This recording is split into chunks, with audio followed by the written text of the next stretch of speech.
Vamos con la cortina de presentación para la información que nos entrega hasta ahora Dani Linares. De acuerdo a un estudio de Equifax, con la cantidad de personas de clase media, dónde están concentradas esta cantidad de personas, cuántas viviendas tienen, si tienen automóvil o no. Bueno, en fin, un detallado informe que se entrega y tú, por supuesto, nos das más información. ¿Dónde se califica tener clase media? ¿Tienen un auto, una casa? Cuéntanos, Dani, ¿cómo estás? Buenos días.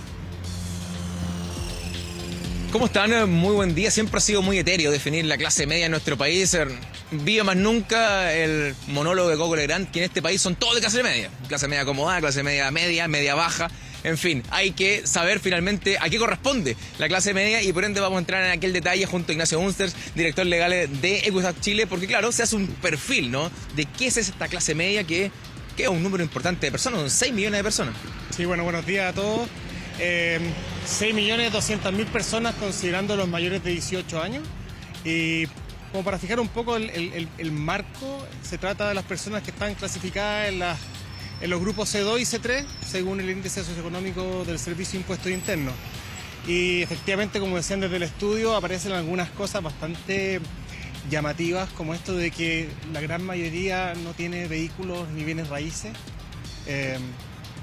Intuitivamente uno habría pensado que no fuera tan abultado ese número, y bueno, eso llama probablemente a una que otra reflexión respecto de cuál es el real poder adquisitivo que tiene este grupo socioeconómico tan amplio. Ignacio dice, se le habla mucho siempre a la clase media, las políticas públicas apuntan a algunos de ellas a clase media, pero claro, hablamos de gente que no tiene acceso a bienes durables, pero que requiere también el apoyo del Estado y muchas veces no clasifica, ¿no?, por este nivel socioeconómico que tiene.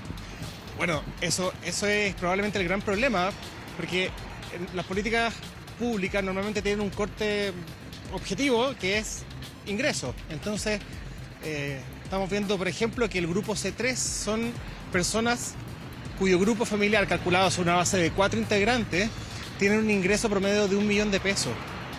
Eso es muy poco, y si consideramos, por ejemplo, una familia que tenga un hijo en la universidad, parte importante de esos ingresos se van a ir en la educación superior. Entonces, es importante que dentro de las políticas públicas que vayan en apoyo de la ciudadanía haya parte de esos recursos destinados a la clase media, sino queda en una situación demasiado precaria. En este contexto, sobre todo, que vivimos actualmente con la economía, con quizás un proceso bien difícil que se va a venir para los próximos meses, incluso se habla de un proceso de recesión, afecta mucho más a este grupo que quizás no tiene ese apoyo, ¿no?, por parte del Estado.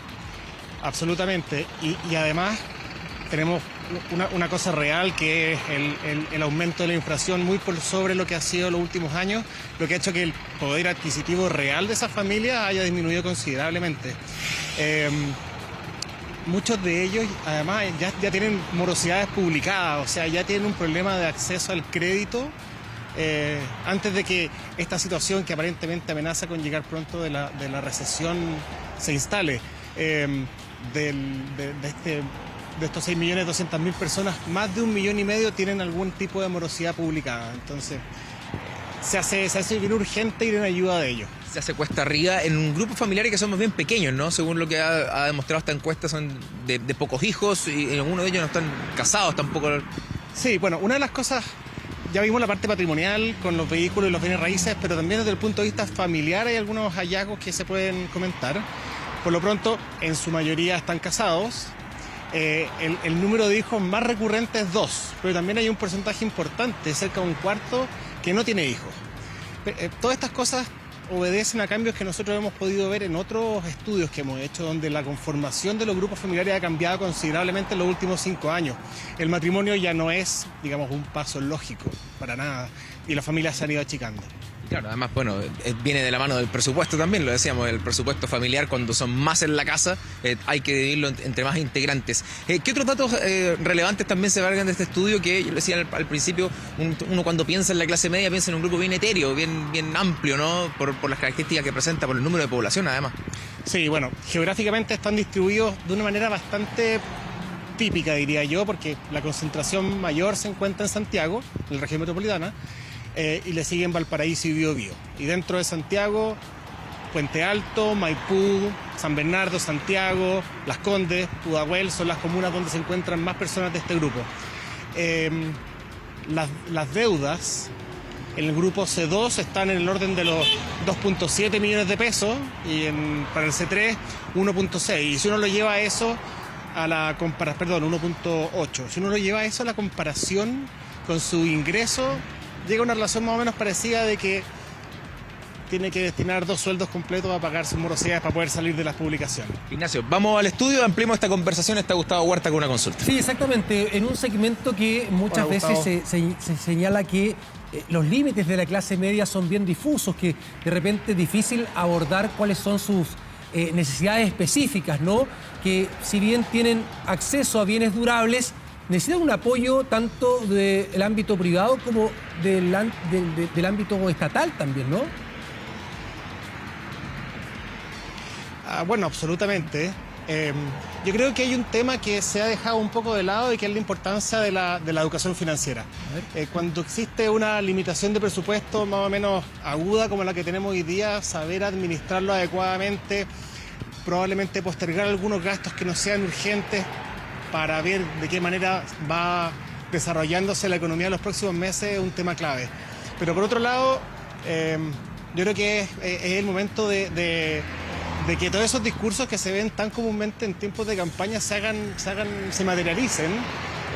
Se habla mucho de la clase media. Bueno, yo creo que la clase media necesita efectivamente mayores ayudas desde el mundo público y probablemente también una ayuda que indirectamente la reciben desde el mundo privado, generándose las facilidades para que esos grupos familiares no pierdan sus fuentes de ingresos, así que promocionar al trabajo. Ignacio, para mantenerse relativamente sano económicamente hablando, ¿qué porcentaje de ingreso diría yo destinarlo a pagar deuda?